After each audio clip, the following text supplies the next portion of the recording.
ಆಕಾಶವಾಣಿ ಕಾರ್ಯಕ್ರಮ ಆರೋಗ್ಯ ಸಂಚಿಕೆ.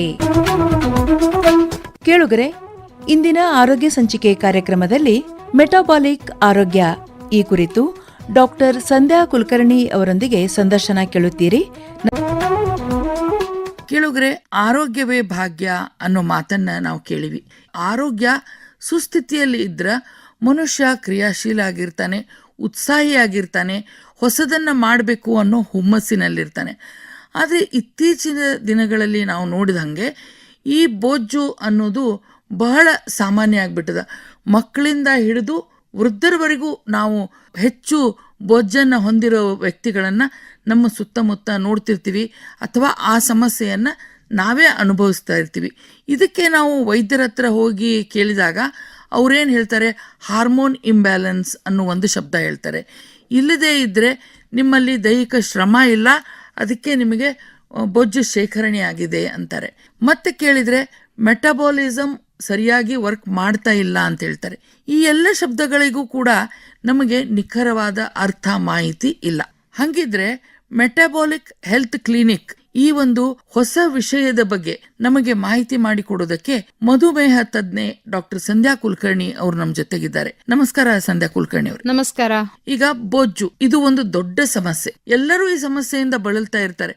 ಏನೋ ಪ್ರಯತ್ನ ಮಾಡಿದ್ರೂ ತೂಕ ಇಳಿತಾನೇ ಇಲ್ಲ ಅನ್ನೋದು ಒಂದು ಸಮಸ್ಯೆ. ನಾವು ದೈಹಿಕವಾಗಿ ಶ್ರಮ ಮಾಡ್ತೀವಿ, ಉಪವಾಸ ಇರ್ತೀವಿ, ಇದೆಲ್ಲ ಹೇಳ್ತಾರೆ, ಆದ್ರೆ ತೂಕ ಇಳಿಯೋದಿಲ್ಲ. ಯಾಕೆ ಈ ಸಮಸ್ಯೆ ಇಷ್ಟೊಂದು ಗಾಢವಾಗಿ ಕಾಡ್ತಾ ಇದೆ?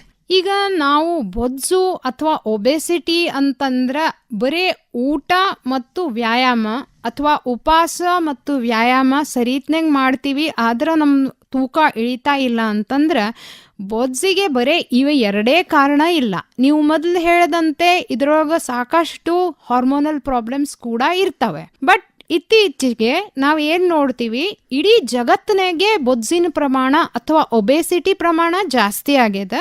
ಆ ಒಬೆಸಿಟಿ ಜಾಸ್ತಿ ಆಗಿರೋದ್ರಿಂದ BP, sugar, heart attack, Alzheimer's disease ಇಂಥವು ಮುಂತಾದ ಬಹಳಷ್ಟು ಪ್ರಾಬ್ಲಮ್ಸು ಅದರಿಂದ ಆಗ್ತವೆ. ಸೊ ಇದರೊಳಗೆ ನಾವು ಕ್ಯಾಲರೀಸ್ ಜಾಸ್ತಿ ತಿಂತೀವಿ ಅಥವಾ ವ್ಯಾಯಾಮ ಬರ್ನ್ ಕ್ಯಾಲರೀಸ್ ಕಮ್ಮಿ ಮಾಡ್ತೀವಿ ಅಥವಾ ವ್ಯಾಯಾಮ ಕಡಿಮೆ ಮಾಡ್ತೀವಿ, ಇದು ಸರಳ ಅಲ್ಲ.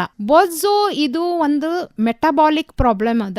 ಮೆಟಬಾಲಿಕ್ ಪ್ರಾಬ್ಲಮ್ ಅಂತಂದ್ರ ಮೆಟಬಾಲಿಸಮ್ಗೆ ಎಕ್ಸಾಕ್ಟ್ ಕನ್ನಡ ವರ್ಡ್ ಇಲ್ಲ, ಬಟ್ ನಮ್ಮ ದೇಹದೊಳಗೆ ಏನು ಎಲ್ಲ chemical reactions and body reactions, nutrition burn ಮಾಡಿ ಎನರ್ಜಿ ಕೊಡ್ಲಿಕ್ಕೆ ಏನು ನಮ್ಮ ಬಾಡಿ ಒಳಗೆ ರಿಯಾಕ್ಷನ್ಸ್ ಆಗ್ತಿರ್ತಾವ, ಅದರದ್ದು ಅಡಿಷನ್ ಟೋಟಲ್ ಅಂದ್ರೆ ಮೆಟಬಾಲಿಸಮ್.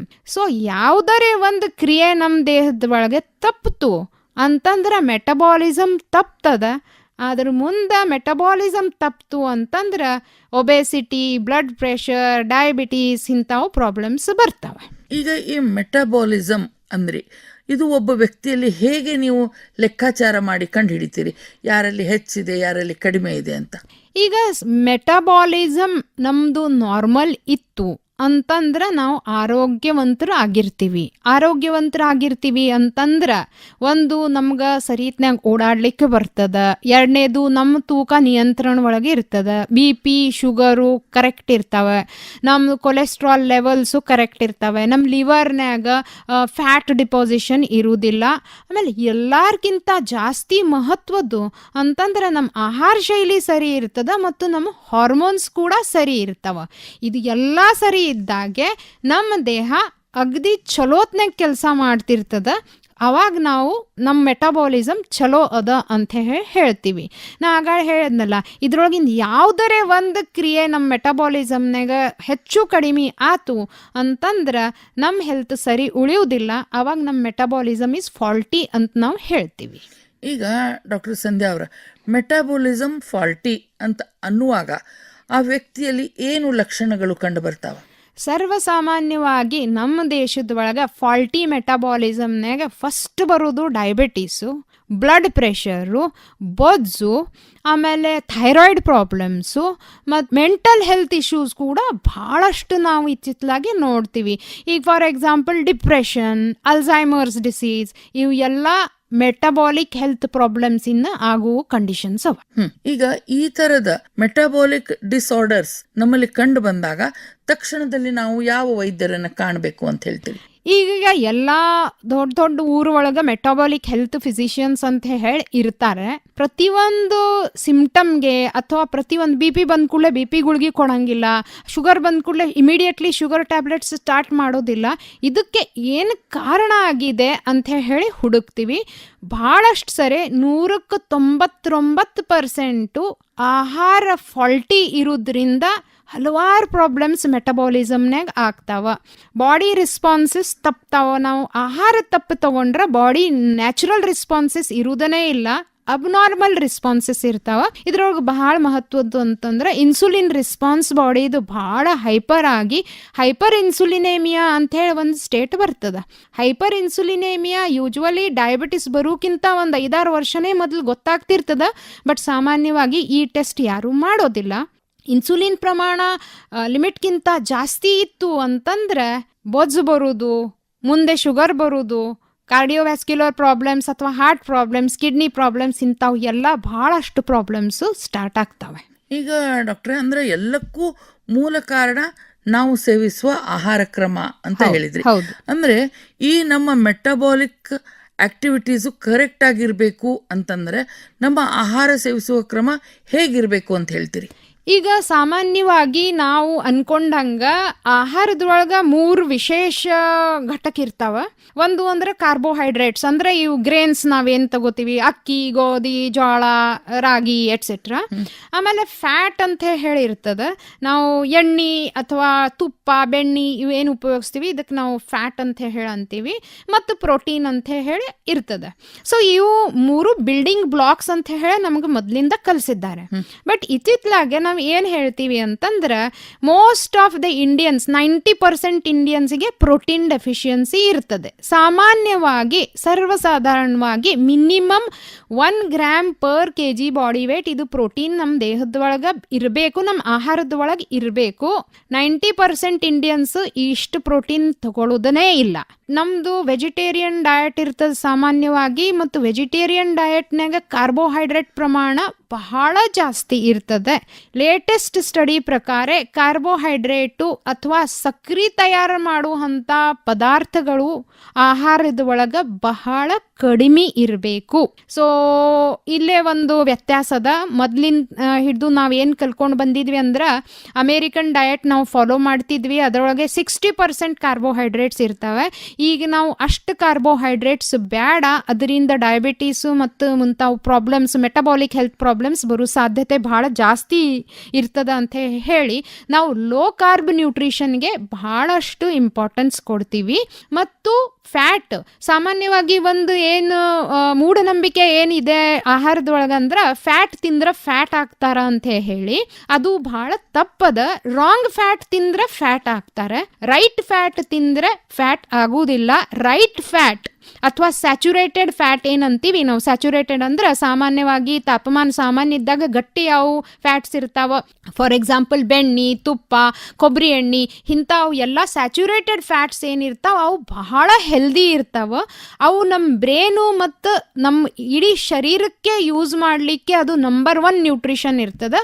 ಫ್ಯಾಟ್ ಆಹಾರದ ಒಳಗೆ ಸರಿ ಪ್ರಮಾಣನಾಗಿದ್ರೆ ಮೆಟಬಾಲಿಕ್ ಪ್ರಾಬ್ಲಮ್ಸ್ ಆಗೋ ಸಂಭಾವನೆ ಬಹಳ ಕಡಿಮೆ ಇರ್ತದೆ. ಅದರ ಜೊತೆಗೆ ನಾ ಹೇಳ್ದಂಗೆ ಪ್ರೋಟೀನ್ನೂ ಇರಬೇಕು ಮತ್ತು ಕಾರ್ಬೋಹೈಡ್ರೇಟ್ ಕೂಡ ಕಡಿಮೆ ಇರಬೇಕು. ಅಂದ್ರೆ ಈಗ ಒಬ್ಬ ವ್ಯಕ್ತಿ ಸರಾಸರಿ ದಿನದಲ್ಲಿ ಏನು ಊಟ ಮಾಡಬೇಕು ಅಂತ ತಾವು ಹೇಳಲಿಕ್ಕೆ ಬಯಸ್ತೀರಿ? ಫೈಬರ್ನು ಆಹಾರದ ಒಳಗಿರಬೇಕು. ಸೊ ಒಬ್ಬ ವ್ಯಕ್ತಿ ಊಟ ಮಾಡಬೇಕು ಅಂತಂದ್ರೆ ಪ್ರೋಟೀನ್ ಜಾಸ್ತಿ ಇರಬೇಕು. ಪ್ರೋಟೀನದ್ದು ವೆಜಿಟೇರಿಯನ್ ಸೋರ್ಸಸ್ ಹಂಗೆ ನೋಡಿದ್ರೆ ಸ್ವಲ್ಪ ಕಡಿಮೆ ಅವ, ಆದ್ರೆ ಎಲ್ಲ ನಟ್ಸ್ ಫಾರ್ ಎಕ್ಸಾಂಪಲ್ ಬಾದಾಮು, ಶೇಂಗಾ ಇಂಥದ್ರೊಳಗೆ ಪ್ರೋಟೀನ್ ಅಂಶ ಸ್ವಲ್ಪ ಜಾಸ್ತಿ ಇರ್ತದೆ. ಹಾಲಿನ ಒಳಗೂ ಕೂಡ ಪ್ರೋಟೀನ್ ಇರ್ತದೆ. ವೆಜಿಟೇರಿಯನ್ಸ್ ಒಳಗೆ ಪನೀರದೊಳಗೆ ಪ್ರೋಟೀನ್ ಇರ್ತದೆ. ಸೊ ಈ ರೀತಿ ತಮಗೆ ಎಷ್ಟು ಬೇಕು ಅಷ್ಟು ನಾವು ಅಳತೆ ಮಾಡಿಕೊಂಡು ನಮ್ಮ ದೇಹಕ್ಕೆ ಎಷ್ಟು ಬೇಕು ಅಷ್ಟು ನಾವು ತಗೊಂಡ್ರೆ ಅದು ತುಂಬ ಒಳ್ಳೆಯದಿರ್ತದೆ. ಕಾರ್ಬೋಹೈಡ್ರೇಟ್ಸ್ ಪ್ರಮಾಣ ಅಗದಿ ಕಡಿಮೆ ಇರಬೇಕು. ಫೈಬರ್ ಪ್ರಮಾಣ ಲೋಕಲಿ ಅವೈಲೇಬಲ್ ನಮಗೇನು ವೆಜಿಟೇಬಲ್ಸ್ ಇರ್ತಾವೆ. ಫ್ಯಾನ್ಸಿ ವೆಜಿಟೇಬಲ್ಸ್ ತಿನ್ನೋದು ಏನು ಕಾರಣ ಇಲ್ಲ. ನಮ್ಮ ಧಾರವಾಡನಾಗ ಅಥವಾ ನಮ್ಮ ಊರಾಗ ಏನು ವೆಜಿಟೇಬಲ್ಸ್ ಸಿಗ್ತಾವ ಅವು ಎಲ್ಲ ವೆಜಿಟೇಬಲ್ಸ್ ನಾವು ತಗೋಬಹುದು. ಆದ್ರೆ ಭೂಮಿ ಕೆಳಗ ಇದ್ದದ್ದು ತರಕಾರಿಗಳು ಅಂದ್ರ ಬಟಾಟಿ ಅಥವಾ ಗೆಣಸು ಇಂಥವು ನಾವು ಸ್ವಲ್ಪ ಕಡಿಮೆ ತಿನ್ರಿ ಅಂತ ಹೇಳ್ತೀವಿ. ಯಾಕಂದ್ರೆ ಅದರ ಕಾರ್ಬೋಹೈಡ್ರೇಟ್ ಪ್ರಮಾಣ ಬಹಳ ಜಾಸ್ತಿ ಇರ್ತದ. ಹಸಿರು ತರಕಾರಿ, ಸೊಪ್ಪು, ಕಾಳು, ಆಮೇಲೆ ಮೊಳಕೆ ಬಂದದ ಕಾಳು ಇವು ಎಲ್ಲ ಸಾಕಷ್ಟು ತಗೋಬೇಕು. ಆಮೇಲೆ ಏನೋ ಮೂಢನಂಬಿಕೆ ಆಗಿ ತುಪ್ಪ, ಬೆಣ್ಣೆ ಅಥವಾ ಫ್ಯಾಟ್ ಇದ್ದದ ಹಾಲು ಬಿಡಬಾರ್ದು. ಬ್ರೇನ್ ಸರಿತ್ನಾಗ ಕೆಲಸ ಮಾಡಬೇಕು, ನಮ್ಮ ನರ್ವ್ಸ್ ಸರಿತ್ನಾಗ ಕೆಲಸ ಮಾಡಬೇಕು ಅಂತಂದ್ರೆ ನಮ್ಗೆ ಕೊಬ್ಬಿನ ಅಂಶ ಬೇಕೇ ಬೇಕು. ಸೊ ಅದು ಸಾಕಷ್ಟು ಪ್ರಮಾಣನಾಗ ನಾವು ತಗೊಳ್ತಾನೆ ಇರಬೇಕು. ಈಗ ಡಾಕ್ಟರ್ ಸಂಧ್ಯಾ ಅವ್ರ, ಈಗ ಕೊಬ್ಬಿನ ಅಂಶನೂ ನಮ್ಮ ದೇಹಕ್ಕೆ ಬೇಕು ಅಂತ ಹೇಳಿದ್ರಿ. ಅತಿ ತೂಕ ಹೊಂದಿದಾಗ ವೈದ್ಯರ ಹತ್ರ ಹೋದಾಗ ವೈದ್ಯರು ಕರಿದ ಪದಾರ್ಥವನ್ನ ಬಿಟ್ಬಿಡ್ರಿ, ಎಣ್ಣೆ, ತುಪ್ಪ, ಬೆಣ್ಣೆ ತಿನ್ಬೇಡ್ರಿ, ಆಮೇಲೆ ಕಾರ್ಬೋಹೈಡ್ರೇಟ್ ಬಿಟ್ಬಿಡ್ರಿ ಅಂತ ಎಲ್ಲ ಹೇಳ್ತಾರೆ. ಮತ್ತು ಈ 5 ಬಿಳಿ ಪದಾರ್ಥಗಳನ್ನು ಕೂಡ ಬಿಡ್ರಿ ಅಂತ ಸಾಮಾನ್ಯವಾಗಿ ಹೇಳ್ತಾರೆ. ಅಂದರೆ ಒಬ್ಬ ಆರೋಗ್ಯವಂತ ವ್ಯಕ್ತಿ ದಿನಕ್ಕೆ ಎಷ್ಟು ಸಲ ಊಟ ಮಾಡಬೇಕು, ಯಾವ ತರಹದ ಊಟ ಮಾಡಬೇಕು ಅಂತ ಹೇಳ್ತೀರಿ? ನನಗೆ ತಿಳಿದ ಮಟ್ಟಿಗೆ ಈಗ ನಾವೇನು low carb nutrition and metabolic health diploma ಮಾಡಿದ್ದೀನಿ, ಅದರೊಳಗೆ ನಾವು ಒಬ್ಬ ವ್ಯಕ್ತಿಗೆ 3 ಹೊತ್ತು ಊಟ ಮಾಡ್ರಿ ಅಂತ ಹೇಳ್ತೀವಿ. 3 ಹೊತ್ತು ಊಟದ ಒಳಗೆ ಬೆಳಗ್ಗಿನ ಊಟ, ಅದರೊಳಗೆ ಹಣ್ಣು, ಸಕ್ರಿ ಅಥವಾ ನಿಮ್ಮ ಶುಗರ್ ಏರಿಸುವಂಥ ಪದಾರ್ಥ ಸಾಧ್ಯ ಆದಷ್ಟು ಅವಾಯ್ಡ್ ಮಾಡ್ರಿ. ಅಂದ್ರೆ ದಿನದ ಶುರುವಾತ ಒಂದು ಇನ್ಸುಲಿನ್ ಸ್ಪೈಕ್ ಇಂದ ಆಗಬಾರ್ದು ಅಂತ ಹೇಳ್ತೀವಿ. ಆಮೇಲೆ ಮಧ್ಯಾಹ್ನ ಊಟ ನಡುವೆ ಚಹಾ, ಕಾಫಿ ಇಂಥವು ಎಲ್ಲ ಸೇವನೆ ಮಾಡಬೇಡ್ರಿ ಅಂತ ಹೇಳ್ತೀವಿ. ಮಧ್ಯಾಹ್ನ ಊಟದ ಒಳಗೆ ಕಾಳು, ಮೊಳಕೆ ಬಂದದ ಕಾಳು, ಭಾಳಷ್ಟು ತರಕಾರಿ, ಸಲಾಡು, ಹಾಲು, ಮೊಸರು, ತುಪ್ಪ, ಬೆಣ್ಣೆ ಇದು ಇಟ್ಕೊಂಡ ಮಾಡ್ರಿ. ಆಮೇಲೆ ಕಾರ್ಬೋಹೈಡ್ರೇಟ್ ಸಾಧ್ಯ ಆದಷ್ಟು ಕಡಿಮೆ ಮಾಡ್ರಿ. ಸಾಧ್ಯ ಆದರೆ ಗ್ಲೂಟನ್ ಅಂತಂದ್ರೆ ಜಿಗುಟ್ಟು ಬಂದಿದ್ದು ಪದಾರ್ಥಗಳು ಕಡಿಮೆ ಮಾಡ್ರಿ ಅಂತ ಹೇಳ್ತೀವಿ. ಹಾಗೂ ನೀವು ರಾತ್ರಿ ಮಲಗೋಕ್ಕಿಂತ ಮೊದಲು 10 ತಾಸು ಮೊದಲರೆ ಚಹಾ, ಕಾಫಿ ಬಿಡಬೇಕು. ಯಾಕಂದ್ರೆ ಇವು ಎಲ್ಲ ಬ್ರೇನಿನ ಆಕ್ಟಿವ್ ಇಡ್ತಾವೆ. ಮತ್ತೆ ನೀವು ಲೇಟಾಗಿ ಚಹಾ, ಕಾಫಿ ಕುಡಿದ್ರೆ ಸರಿ ನಿದ್ದೆ ಬರಂಗಿಲ್ಲ. ಹೆಲ್ತ್ ಸರಿ ಇರಬೇಕು, ಮೆಟಬಾಲಿಸಮ್ ಸರಿ ಇರಬೇಕು ಅಂತಂದ್ರೆ ಸರಿ ನಿದ್ದೆ ಆಗೋದು ಬಹಳ ಅವಶ್ಯ ಇದೆ. ಅಲ್ಲ, ಈಗ ಕಾರ್ಬೋಹೈಡ್ರೇಟ್ ಬಿಡಬೇಕು ಅಂತಂದ್ರೆ ಅವರು ಮಧ್ಯಾಹ್ನ ಊಟದಲ್ಲಿ ಬರೀ ಸೊಪ್ಪು, ತರಕಾರಿ, ಮೊಳಕೆ ಕಾಳು ಇವುಗಳಿಗೆ ಆದ್ಯತೆ ಕೊಡಬೇಕು. ಚಪಾತಿ, ರೊಟ್ಟಿ ಇದನ್ನ ಬಿಡಬೇಕು ಅಂತ ಹೇಳ್ತೀರಾ? ಕಡಿಮೆ ಪ್ರಮಾಣಕ್ಕೆ ತಗೋಬೇಕು. ಸಾಮಾನ್ಯವಾಗಿ ನಮ್ಮ ಆಹಾರದೊಳಗೆ ಕಾರ್ಬೋಹೈಡ್ರೇಟ್ ಬಹಳ ಜಾಸ್ತಿ ಇರ್ತದ.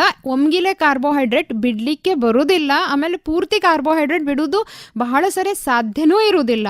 ಪೂರ್ತಿ ಕಾರ್ಬೋಹೈಡ್ರೇಟ್ ಕಡಿಮೆ ಮಾಡಿದ್ರೆ ಅದು ಕಿಟೋಜೆನಿಕ್ ಡಯಟ್ ಅಂತ ಅಂತೀವಿ. ಅದು ವೆಜಿಟೇರಿಯನ್ ಮಂದಿಗೆ ಮಾಡೋದು ಬಹಳ ಕಷ್ಟ ಇರ್ತದೆ. ಸೊ ನಾವೇನು ಹೇಳ್ತೀವಿ ಅಂದ್ರೆ ನೆಟ್ 100 ಗ್ರಾಮ್ಸ್ ಕಾರ್ಬೋಹೈಡ್ರೇಟ್ಸ್ ತಗೊಳ್ಳಿ. ಸೊ ಅದರೊಳಗೆ ನಿಮ್ಗೆ 1 ಚಪಾತಿ ಅಥವಾ 1 ಸ್ಮಾಲ್ ಬೌಲ್ ರೈಸ್ ಬರಬಹುದು ಮಧ್ಯಾಹ್ನ ಊಟದೊಳಗೆ, ಅಥವಾ 1 ಬಕ್ರಿನೂ ಬರಬಹುದು.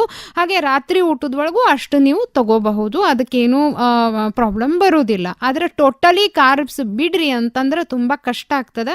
ಹಾಲಿನ ಒಳಗೆ, ತರಕಾರಿ ಒಳಗೆ ಕಾರ್ಬೋಹೈಡ್ರೇಟ್ಸ್ ಇದ್ದೇ ಇರ್ತಾವ. ಈಗ ಮೆಟಬಾಲಿಕ್ ಹೆಲ್ತ್ ಕ್ಲಿನಿಕ್ ಅನ್ನ ತಾವು ಶುರು ಮಾಡಿದಿರಿ, ಏನು ಇದರ ಉದ್ದೇಶ?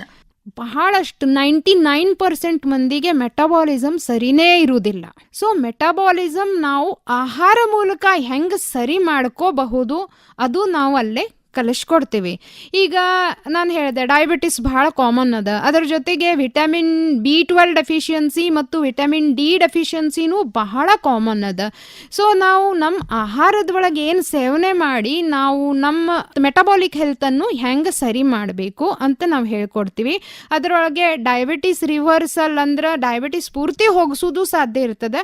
ಭಾಳ ವರ್ಷ ಡಯಾಬಿಟಿಸ್ ಇದ್ರೆ ಅದರ ಗುಳಿಗೆ, ಇನ್ಸುಲಿನ್ ಇವು ಎಲ್ಲ ಭಾಳಷ್ಟು ಪ್ರಮಾಣನಾಗ ಕಡಿಮೆ ಮಾಡ್ಲಿಕ್ಕೆ ಬರ್ತದೆ. ಫ್ಯಾಟಿ ಲಿವರ್ ಇದ್ರೆ ಆ ಫ್ಯಾಟಿ ಲಿವರ್ ಕೂಡ ನಾವು ರಿವರ್ಸ್ ಮಾಡ್ಲಿಕ್ಕೆ ಬರ್ತದೆ. BP ಕೂಡ ರಿವರ್ಸ್ ಮಾಡ್ಲಿಕ್ಕೆ ಬರ್ತದೆ. ಈ ಎಲ್ಲ ಆಹಾರ ತಗೊಂಡು ಗುಳಿಗೆ ಬಿಟ್ಟು ಸಹ ನಾವು ಮೆಟಬಾಲಿಸಮ್ ಸರಿ ಮಾಡಿಕೊಂಡು ನಮ್ಮ ಜೀವನ ಸರಿ ಮಾಡ್ಕೋಬಹುದು ಅಂತ ಹೇಳಿ ನಾ ಇದ್ರೊಳಗೆ ಹೇಳ್ಬಹುದು.